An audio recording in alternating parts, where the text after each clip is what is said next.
अगर आप ITC claim कर रहे हैं और आप टैक्सेबल और एग्जेम्प्ट दोनों सप्लाई करते हैं, उस केस में कॉमन क्रेडिट का आईटीसी आपको रिवर्स करना होता है।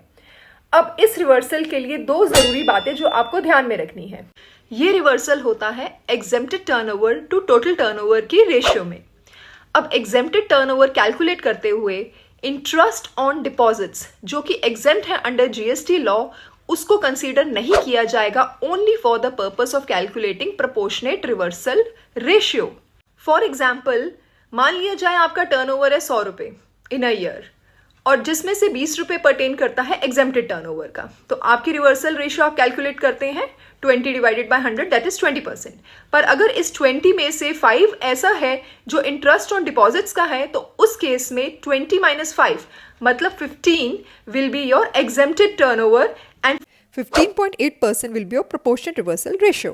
दूसरी जरूरी बात, अगर आप ऐसी सप्लाई भी करते हैं जो सर्विस रेसिपेंट की लायबिलिटी है अंडर रिवर्स चार्ज टू पे GST, like goods transport agency services, जिसमें सर्विस रेसिपेंट पे करता है 5% जीएसटी अंडर रिवर्स चार्ज, उस केस में आपकी एग्जेम्प्टेड टर्नओवर में इस सप्लाई की वैल्यू इंक्लूड की जाएगी for calculating proportionate reversal ratio.